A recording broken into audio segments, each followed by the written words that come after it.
thing is you have to win. There you go. There you go. That's what I'm talking about. Hey, Mark, settle down a little bit.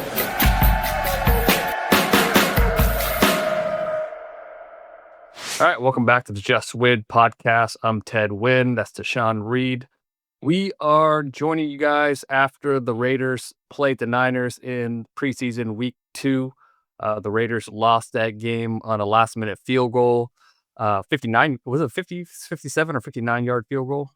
Something like that, yeah. 59, Yeah, I think. it was a long field goal. But I think it's still preseason. It doesn't really count. I think there was a lot of encouraging signs in that game, especially coming off a Seattle game where the starters were pretty much dominated.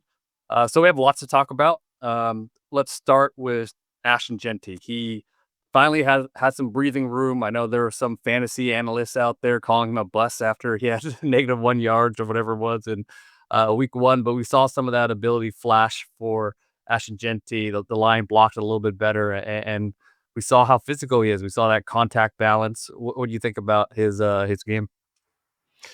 Yeah, I thought he looked pretty good. It was really our first chance since he's been a member of the Raiders to kind of see that. Because in practice, obviously, they aren't tackling. And then the first preseason game, like he didn't really have much of a shot. You know, he only got 3 carries, and he was tackled on the backfield on 2 of them, I believe. So we really didn't get to see it then either. So this game was like the first time you saw him get out in space, get one-on-one with a defender, and get to show what he can do. That stiff arm he had was pretty special. And even, you know, on some shorter runs, you could see his ability to bounce off defenders and keep his balance. And, you know, it's not all power. He has some elusiveness as well, and is pretty explosive coming out of the backfield. And, you know, it was still a limited sample size, you know, 7 carries for 33 yards and a touchdown. But, you know, you saw those flashes just in terms of his ability, why, you know, they're so excited about him. And, you know, like you mentioned, part of that was the offensive line giving him a chance.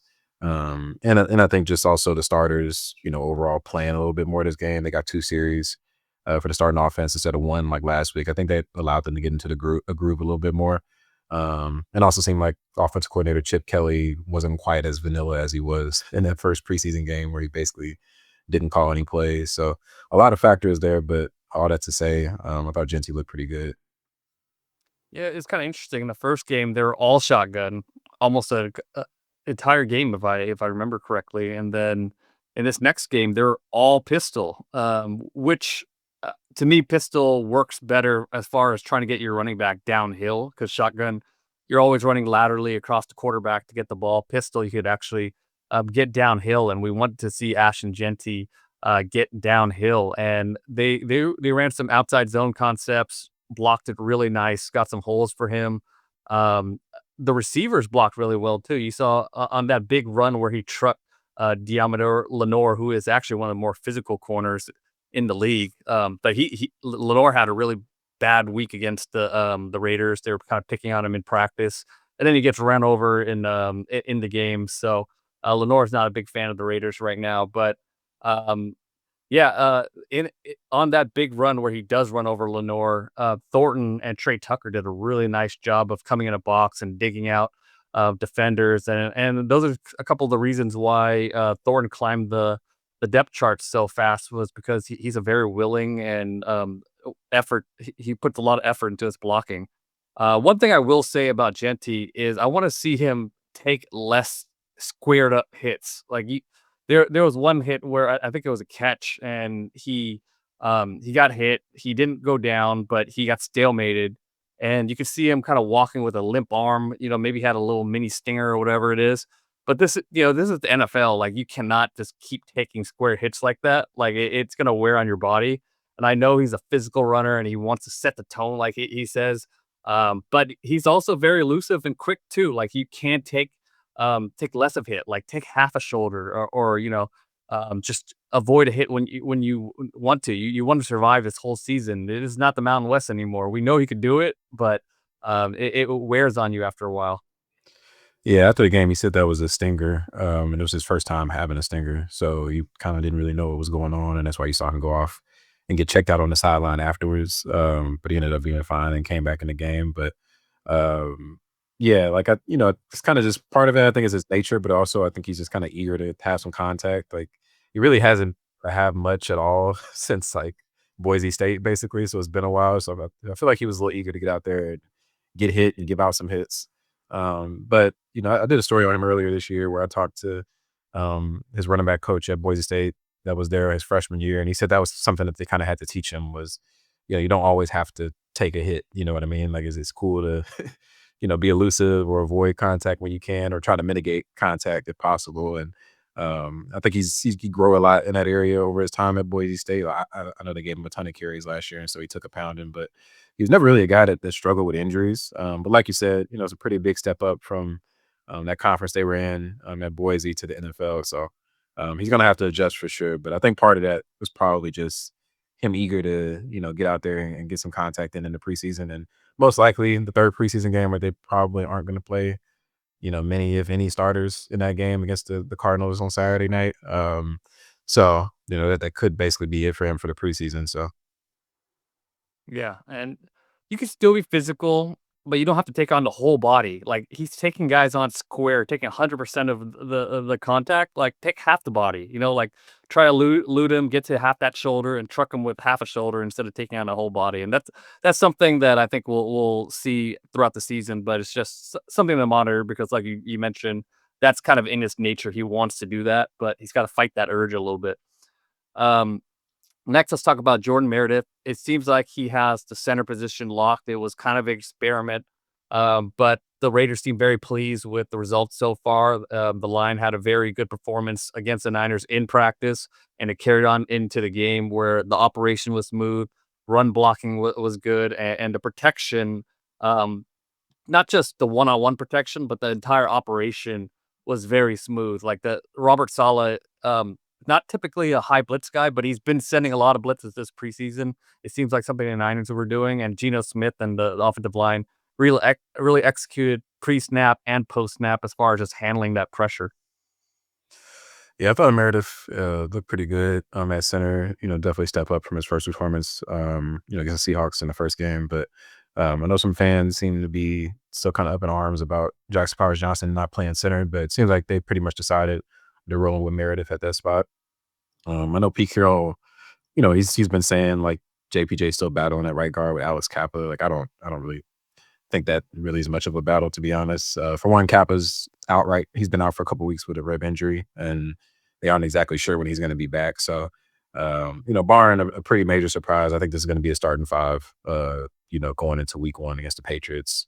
Cole Miller left tackle, Dylan Parham left guard, Meredith, JPJ, and then DJ Glaze at right tackle. And we've talked about it. I think kind of the goal for this group is probably average, and this offense could go on to do some big things if they get just average play out of this offensive line with the talent that they have elsewhere on the roster, and what they're hoping Kelly to do, or shows once he opens up the playbook a little bit more when the season rolls around. But they just need this group to be competent, I think, is kind of the bar, both with pass protection and run blocking. And I would say they look like that, this past week against the 49ers, whether it was, in that joint practice or in the game. Of course, the Niners defensive line isn't what it normally would be. Nick Bosa didn't practice or play in the game, and then Michael Williams, the rookie they was drafted, didn't practice or play either.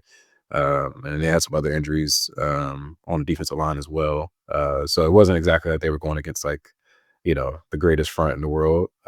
So they could still have some issues moving forward. But nonetheless, I think it was an encouraging performance given how poorly they played last week against the Seahawks backups, so that wasn't a good line either. And they didn't look good. So can't critique them for that and then not give them credit when they step it up. So it was a good week for the offensive line for sure.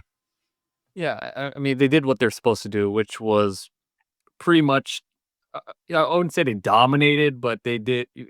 They were like 90% on their assignments. Like I would grade them at least an A- on the performance. Run blocking was good. They're opening holes like we mentioned, and protection wise, I don't think they gave up pressure.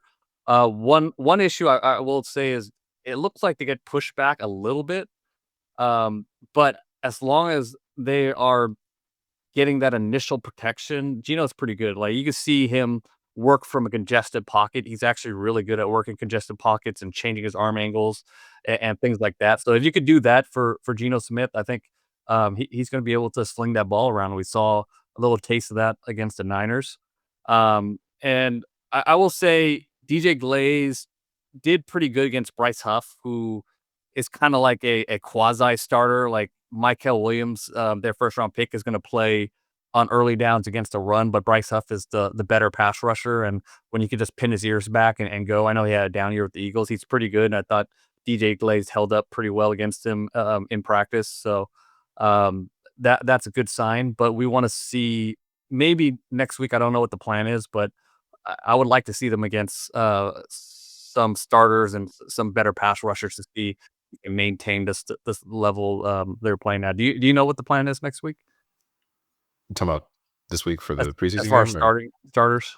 Yeah, like I said earlier, I don't really expect starters to play in this last preseason game based on what I'm hearing. So I wouldn't anticipate seeing those guys out there. Got it. All right. So the on the other side of the ball, the run defense looked better. They got ran over by Seattle, but they were able to stop the run for the most part against the Niners. I thought they played really well against their outside zone concepts. They got gashed a little bit on more north and south type of runs, and they're a little light at defensive tackle, so that makes sense. But I thought Tyree Wilson played really well. Well, we know Max Crosby is extremely good against the run. He had a big stop early in that drive, and then on the next run, Tyree Wilson pretty much just dominated George Kittle, who is still one of the best run blockers in the league. So that was very encouraging to see. And he kind of turned the run back inside where they stopped the run for a negative gain, and then Tyree got a big pressure on 3rd and 9 to end that first drive with the Niners starters. So that was encouraging to see. But yeah, the run defense looked better. I think they have the team speed to play well against those perimeter runs, but I think the concern is still with those north and south gap style runs. They're still a little light. Yeah, I thought the defensive line was better in this game for sure. I think something that was interesting. It seemed like they were rotating a lot more early on in this game. I actually saw Adam Butler start at defensive end. So it was Crosby at the other defensive end spot, and then Thomas Booker and Jonah Lulu inside at defensive tackle. They've kind of played around with their formations throughout practice, but it seemed like it was a little bit different this game because that drive alone, we saw Tyree come in at defensive end to replace Butler, and then he played inside, and then you saw Malcolm Coots come in at defensive end. So it seemed like they were pretty fluid with their defensive line alignment, just to sort of kind of cater towards the situation, whether it was standard early down or obvious rundown or obvious pass down to kind of try to throw some different looks at the offensive line. I think that's probably how they're going to play once we get to the season, just given the makeup of this group. Like, we have, a star on that line and Max Crosby, and he's going to be a guy that's pretty much always on the field. But pretty much everybody else that's a part of that unit can be rotated at some point, based on what the situation is. And that's kind of just the world I think they have to live in, given this kind of unexpected situation they found themselves in with the whole Christian Wilkins situation dissolving how it played out. And so it's challenging to rotate guys like that. You got guys constantly coming on and off the field, and that's more challenging from a communication standpoint as well with the defensive front. So it's not the easiest thing in the world to pull off, but it seems like that's kind of how they're going to approach it going into the season. Yeah, and the good news is those young defensive linemen are really flashing. I thought Tonka Hemingway had another good game as far as chasing plays down and pass. He showed a little bit more in the pass rush department as well. JJ Pagoose, he has surprising power. To me, I thought he was just going to be a kind of a pass rush specialist, but he's showing some surprising power and able to knock blockers back a little bit. So that's good. I mean, you want those young guys to flash. You want a strong rotation, especially, you're not going to find one player to replace Christian Wilkins, but if you have a rotation of guys with different strengths and weaknesses that can do different things and be contribute, then you can make it work. And they don't really have that kind of like nose tackle type of body, but I think in the past, Carroll has kind of really liked lighter guys that could shoot gaps and get upfield. And they have some of those guys on this roster, so we'll see if it works out. I think linebacker is still a concern, but they at least have a rotation. I think we'll see how these guys shake out when they play starters, but it's a good sign that they're flashing and making some really nice high difficulty type plays in the preseason. Yeah, I Um, mean, with that defensive line situation, like you mentioned, they're a little bit lighter, and especially up the middle, like that puts a lot of pressure on the linebackers to be aggressive when it comes to playing the run. And Pete Carroll seemed to be pleased with how they played against the 49ers. I mean, they defended the run player pretty well. I think when the starters were out there, they only gave up like 2.7 yards per carry. And, Christian McCaffrey didn't play, and, a couple offensive linemen didn't play for 49ers, but nonetheless was still an improvement from the front seven against the run. Um, I think they have enough guys that do well enough in that area to where kind of have some confidence in that group, whether it's Landon Roberts, that's kind of his specialty is being a run stuffer, Devin White, Jamal Adams. They fly around a lot up there. I think the concern is really, how does that translate to pass coverage? Like I think it was 3rd and 18 on that Ricky Pearsall kind of play over the middle. And it was his own, so it wasn't like he was man to man with Devin White, but that was kind of his area of the field that ended up getting vacated. And Pearsall, was basically wide open and converted it pretty easily. And the 49ers ended up finishing their drive with a field goal instead of coming up empty. So I think that's going to be the big question mark for that linebacker group is can they hold up in pass coverage? Because really the only guy amongst those guys that have played decent in pass coverage in recent years has been Jermaine Pratt. And, that's going to be something that teams definitely try to pick on for sure. Yeah. On that play, it was 3rd and 18. They were running a cover 3 zone, and they ran this dagger concept, which is a very, very common concept for Shanahan and McVay guys, where they run the slot receiver on a vertical route to take the safety out, and then they run a dig route underneath it. And in cover 3, you should have that covered. You should have on 3rd and 18 especially, your linebacker should be getting depth. But Devin White kind of bit on a check down where George Kittle ran like a 5 yards hitch route, and he bit on that route, and it left a passing lane open for Purdy to throw a bullet into that dig route. And for a linebacker, you have to make Purdy throw that ball high so your corners and safeties have a chance at getting it. But that's kind of been a problem with Devin White. It's just he just doesn't have good instincts in coverage. He's extremely athletic, but he's been doing stuff like that his whole career, and they converted on 3rd and 18, which you should not be able to do that easily. Yeah. And something else with the defensive line, at least with the starters. I know they had a little bit of pressure later on in the game with the backups in there, but I think the pass rush has still been lacking, in my opinion. I think teams are going to send a lot of help towards Max Crosby's way. It just makes sense given how disruptive he is. And those other guys are going to have to step up. I think that was an issue early on last season. It got better as the season went on with guys like Caleb Chase-On and others starting to be a little bit more productive. But new group this year. So we'll see like kind of what they can get out of those non-Crosby rushers because been pretty quiet for them in that area these first couple preseason games, I would say. Yeah, Kuntz looks like he's not explosive as he was, and he's still coming off that ACL. I think he might come on later as the season. I'm looking at his hand usage looks great, but he just doesn't look like he has that step like he did when he was playing at his highest level. So maybe it'll take some time for him to really get that step back. I think it will come at some time this year. I mean, defensive edge rushers typically recover pretty well from ACL injuries, and he had one early in the season, but he doesn't quite look like he's there for me quite yet. But yeah, I mean they needed him to step up in a big time. Tyree still not great rushing on the edge with rushing on the edge. I think he could make a real impact on the inside.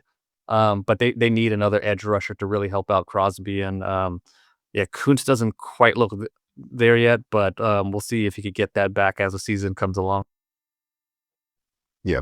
Yeah, I agree there. And, the interior, Adam Butler, I think we know that he's pretty reliable in that area, but the other guys, we'll see what they can get out of them. And you mentioned Tyree Wilson as a guy that's going to move inside, outside. I think he's more effective as a pass rusher from the inside, like you said.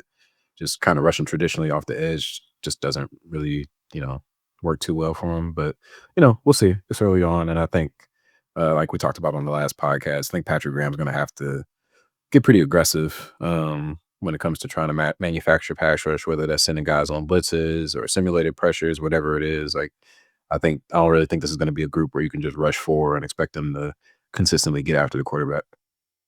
Yeah, I don't know what the Cardinals' plan is with their starters, but I would love to see Tonka Hemingway and Pegoose just start in that game, especially if the Raiders are planning to sit a lot of their main starters. I want to see if I want to see how they hold up against the Cardinals offensive line, which is pretty good. So we'll see what the Cardinals do, but I would love to see that. Let's talk about the cornerback battle. Caillou, I don't even know how to say his name. Caillou Kelly. Caillou Blue Kelly. Yeah, Caillou Blue Kelly.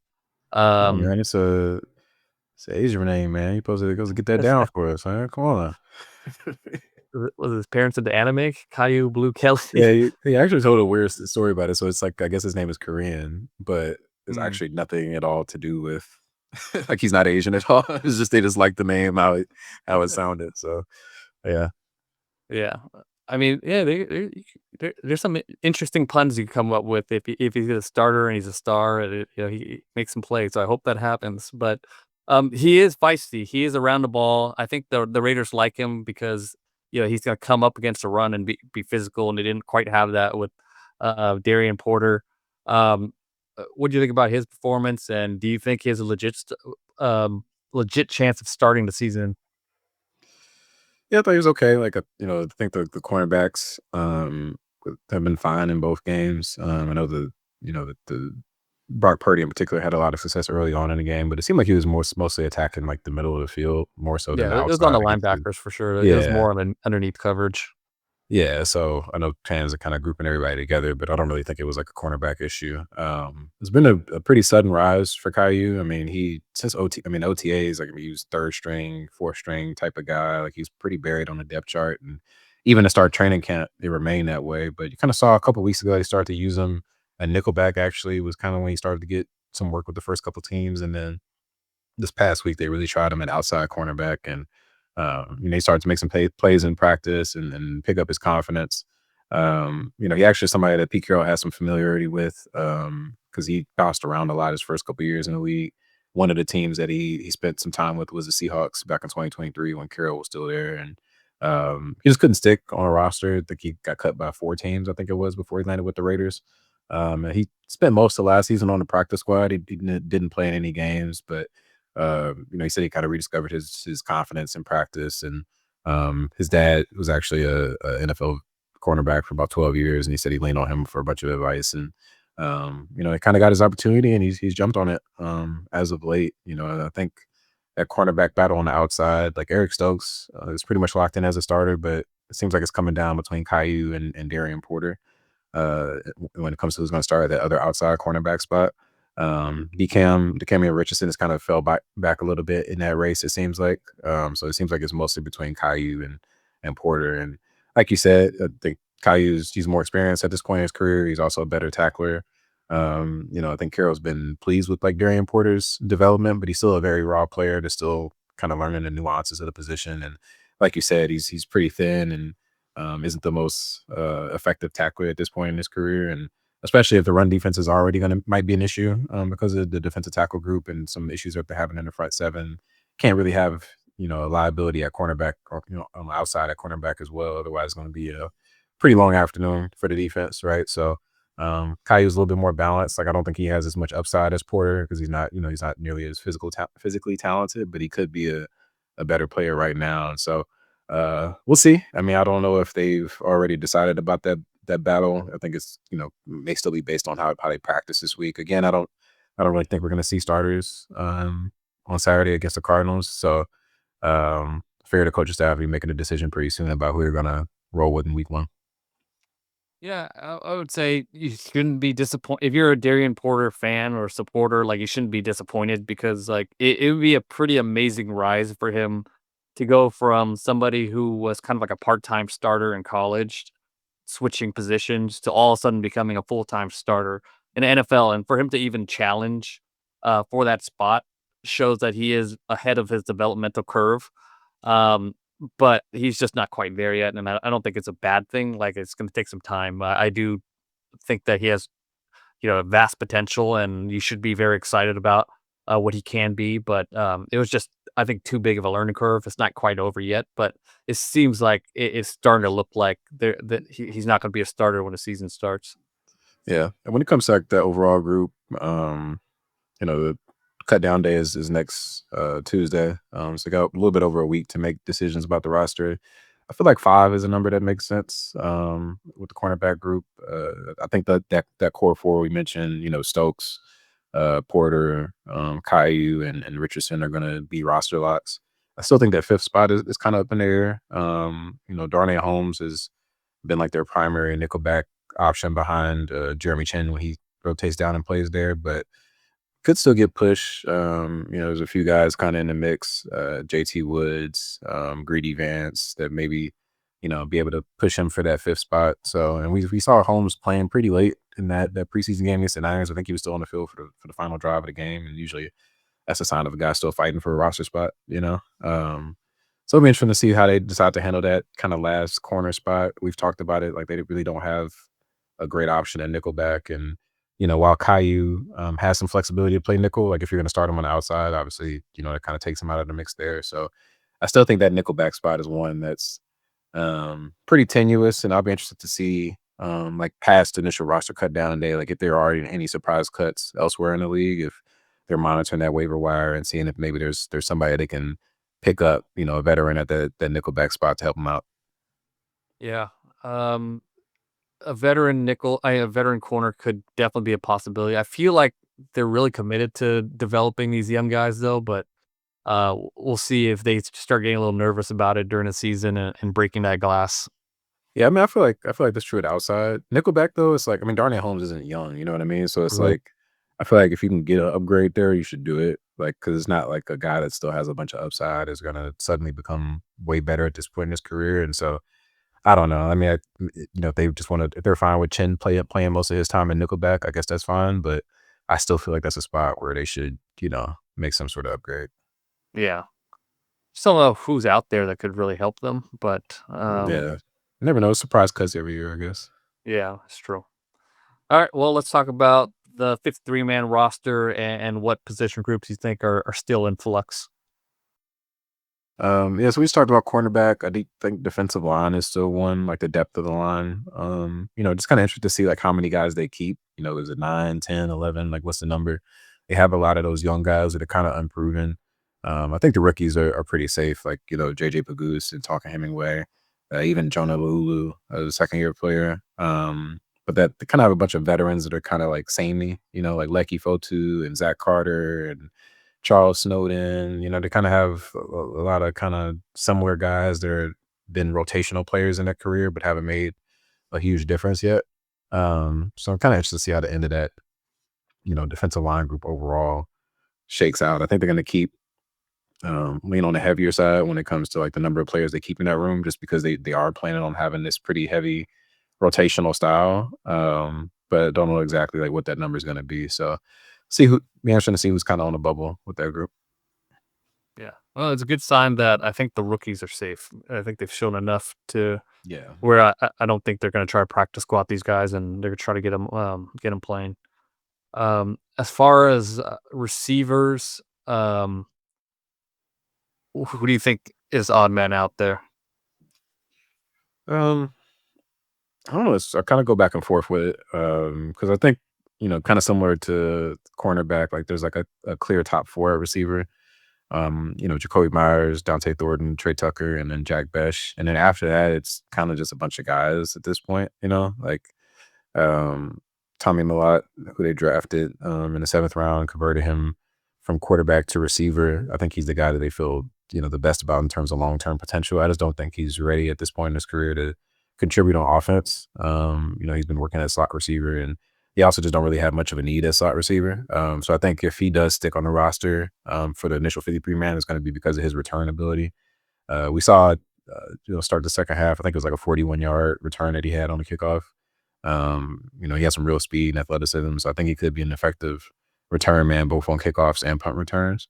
And I just think like, a guy like that you drafted him knowing that he was going to be a project. I mean, you're asking him to make a pretty dramatic position switch. Like, the chances that he was going to hit the ground running and be a reliable receiver right away were pretty low. And I think you knew that. And so I don't really think it's worth risking him on the waiver wire. Because, I'm sure other teams were interested in him maybe as a UDFA or something of that nature. And, he has some really nice physical tools, ran a 4.3, had a crazy vertical jump. I feel like if you're gonna manage the end of that receiver room, it makes more sense to let go of somebody like Alex Bachman, who, while he's probably a more reliable contributor this year right now, I don't really think you have to worry about him getting claimed by another team. If he gets cut, I think you can probably sign him back to the practice squad relatively easily. Whereas I think with Malott, like, he might actually get poached by another team, and I just don't really think that that gamble is worth it to keep somebody like Alex Bachman. It'd be different if they had like a more proven veteran receiver or something like that at the end of the roster. But I think keep him a lot if they do. I don't know. Maybe they keep 6 receivers and they keep both of them. But if they do keep 5, I think Malott would probably be my choice. Yeah, and the next position group that they'll have some interesting decisions is a running back. Obviously, Ashen Genty's the starter. The second back seems like it's Zamir White. Yeah, I mean, it's still like a little bit like back and forth between him and Mostert, but I would say Zamir. The way I kind of view it is like Mostert's a third down back, which makes sense. Like, he's a better receiver and pass blocker, but when they want to get Genty a breather on early downs, it's going to be Zamir White. I think he's like a more effective, runner at this point in his career than Raheem Mostert, just as he's got nowhere. So I don't know if there's like a really defined true number 2 between the two of those guys, but I think that's kind of how like their different roles are shaking out. So the question is more so like, do they keep 4 running backs? And if they do, who's kind of the guy there? Yeah, I think Sincere McCormick is still not quite there yet from injuring his I believe it was ACL late in the year. So that's kind of a shame because I thought he had a lot of potential, and he might end up being a casualty. I think Labe has looked better, but I don't know. Like, do you think Labe could potentially challenge Mostert for that third down spot? I don't think so. I just don't think he's like effective enough on offense from what I've seen him. I think he's mostly like a special teams guy at this point. Which is fine. Like, you're gonna need, contributors, especially with this new kickoff kind of format. But I agree with you. I think Labe kind of has a leg up on McCormick at this point. Like, McCormick just hasn't looked quite like himself. Still coming off that injury, and I don't think Labe offers you much on offense, but I don't think you really necessarily need him to with Zamir and Mostert, and with Genty getting a ton of touches, obviously. So I think Labe, if you want to keep him around as that sort of, um, special teams contributor, I think that could make sense. Yeah.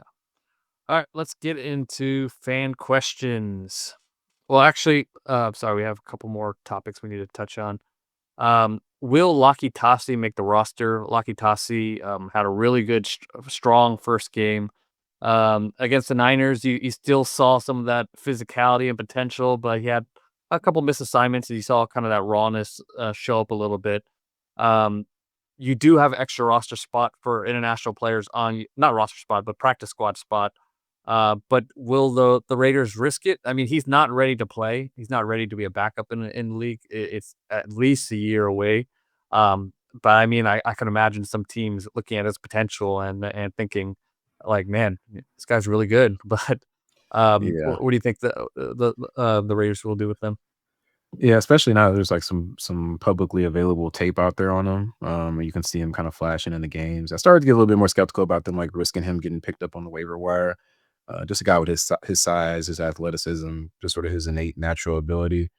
If you believe in your coaching staff's ability to develop a guy like that, I think he's worth a flyer. And this is going to be a red shirt year for him for sure. Like you said, like, it's not about him like being a contributor on the offensive line this year, but it's more about the long term. The Eagles, and they drafted him, so it's a little bit different. But with Jordan Mailata, I think he was kind of at a similar point in his career as a rookie, and they kept him on their initial 53-man roster, even though they weren't really expecting to get much out of him. And they didn't for his first couple years in the league. And so, I think with where the Raiders roster is, like, I don't think it's one of those rosters where it's like, some years it's tough to get down to 53, right? Like, I think this is more so a roster where it's like, it's a little bit tough to get up to 53. Like, you get to those last 3 or 4 roster spots and you're like, I don't really know who I'm keeping. You know what I mean? So I think if you have a roster like that, it doesn't really hurt to kind of just take a flyer on a guy, redshirt him for a year, and just make sure that he stays in your building, because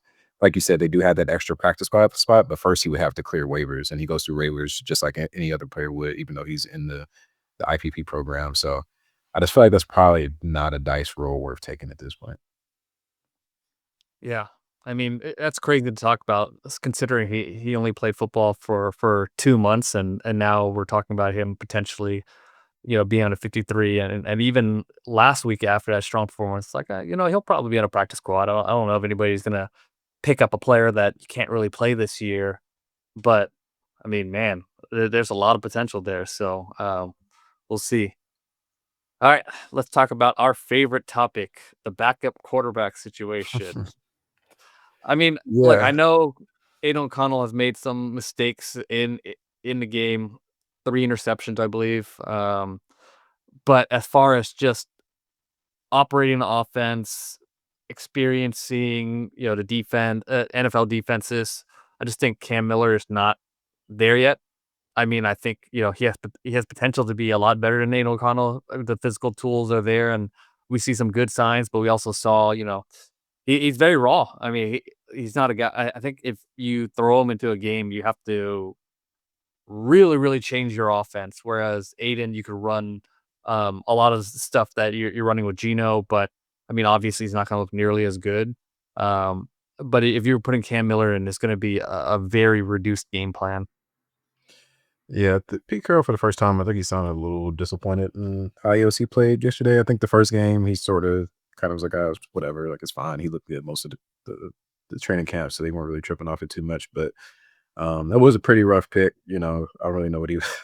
I forget the 49ers cornerback's name, but he had like a funny post game interview. He was thanking Aiden O'Connell for how pretty of a ball they threw for the easy interception. But yeah, it's not a good situation, I would say. Because Cam Miller didn't look good either. I mean, he took a couple rough sacks and then threw that interception that ended up pretty much losing in the game because it led to the 49ers game winning field goal. So it wasn't like he had another good performance and looked much better than AOC. But like all in all, like Geno Smith has been a pretty durable player throughout his career. I know he's 34, but he hasn't really struggled with injuries before.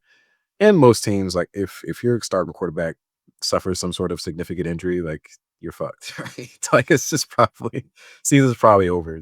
So I think if it's one of those situations where he has a small injury and misses a game or two, like AOC can probably still get you through that. Like it might not be pretty. You'll probably go with a more run oriented offensive game plan. But it's kind of just this Raiders team, like they have a lot of issues starting issues on both sides of the ball. And so backup spots all across the board, they're going to have some problems. And backup quarterback, I feel like is one of those that they probably don't feel great about, but you could say that for a few other positions on the roster as well. It's kind of just the reality of where this team is. Yeah, and Aiden doesn't really fit the mold of a Chip Kelly type of quarterback as well, but he can at least operate the offense, and he's been a lot better in practice, and Pete Carroll's kind of talked about it. So maybe these 2 games are just him kind of learning a new offense and making bad uncharacteristic decisions. But I think he can at least be just a safe backup. And he's had some good performances in his league. So he's not a starter, but maybe he could be at least a good backup. But I think the whole Cam Miller taking his number 2 spot thing is kind of over with, unless I don't know, he has some amazing game against Cardinals in which he probably will get a lot of playing time. Yeah, I figure they're both going to be out there a lot against, the Cardinals on Saturday. It only makes sense. And so maybe then, if there's just like a huge gap, like if Aiden has another bad game and Miller lights it on fire, like maybe we start talking about it again. But interesting to see, 'cause I don't think we're going to see Gino out there at all. All right, let's get into fan questions. What's up with Kuntz? I haven't heard him mentioned. We touched on it. Mike Leffler asked that question, but we touched on it there in the podcast already. He just doesn't look like he has that first step like he did when he was playing at his best. I like his hand usage. I like what he's doing from a pass rush plan, but he just doesn't. For a player his size, he needs that explosive step. And it might take a little time for him to get that, but yeah, it just doesn't look like it's quite there yet right now.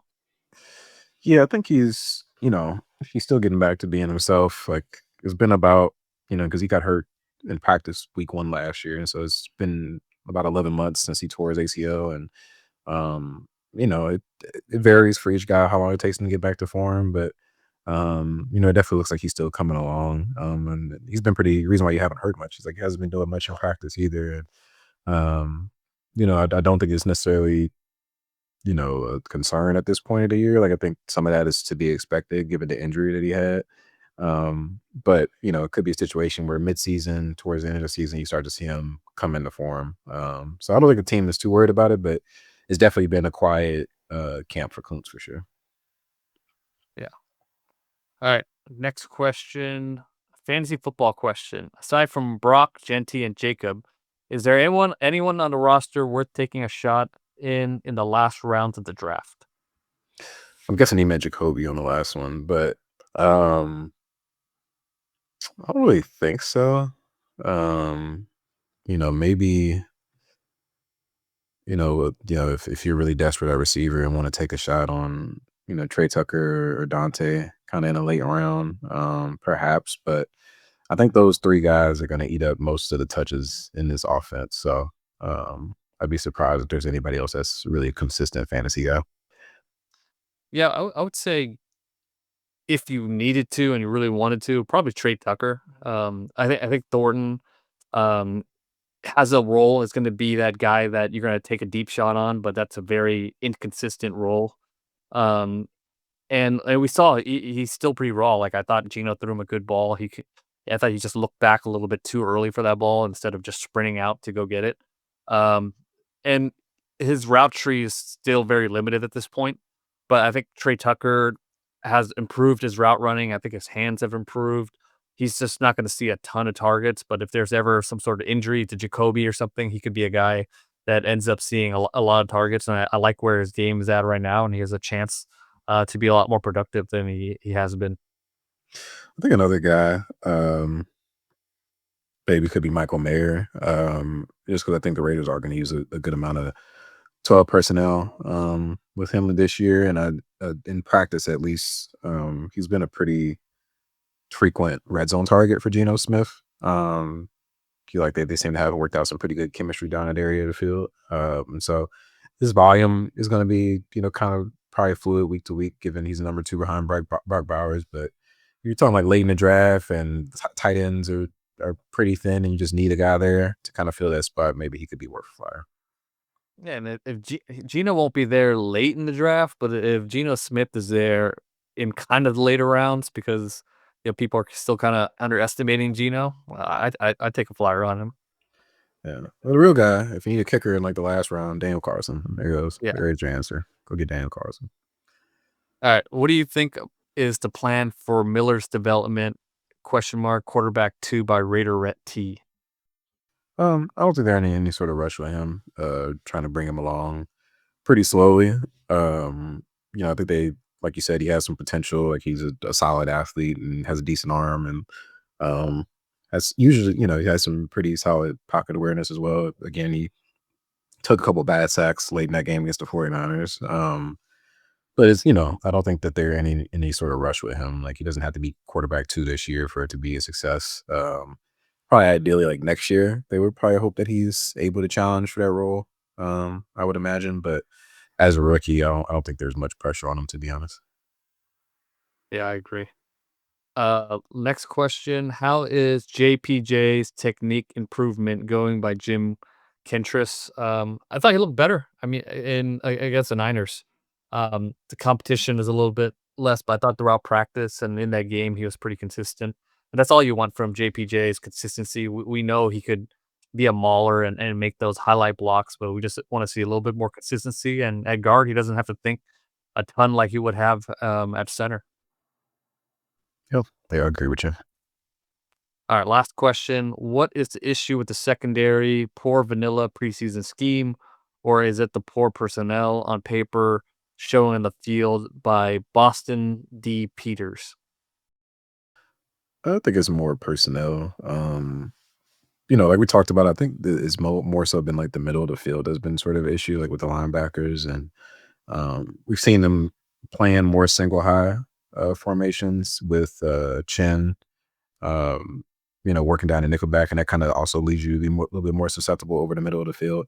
I'm not saying the cornerbacks have been great. I think they've been like okay at best, but um, I really think this defense overall, like it's just kind of a personnel letdown. I don't think it's like a Patrick Graham or a Pete Carroll issue. Pete Carroll obviously is pretty involved on the defensive side as well. I don't think it's really a coaching issue. Yeah, and they are pretty vanilla in the preseason. They're running a lot of cover three, a lot of old school Seattle type of defenses, but I don't think they're going to be like that in the season. I mean, Pete Carroll, even in 2023, he said, he was a little bit arrogant in the way that they were calling defense, just too simple, made it too simple for offenses, and a lot of their success with the Legion of Boom was due to their personnel. So, I don't think he's going to go back to just being a heavy cover three type of system, especially with Patrick Graham running this defense. But right now, the defense is pretty easy to diagnose. They did run some blitzes later in that game. Patrick Graham did against the Niners. So we'll see a mix, different approaches. They'll probably will run more cover three and have some of those principles mixed in. But I would imagine it's going to be a lot more multifaceted during the season. I think right now we don't know enough about the corners. Like you mentioned, a lot of the issues during the game were on the linebackers, but we did see the corners have some issues during the practices. So right now we just don't know enough. They're not playing like a ton of press coverage, and they're not getting challenged in that way. But we do know that there's just not a lot of established talent on this roster as far as secondary. So we'll see how it all plays out when the season starts.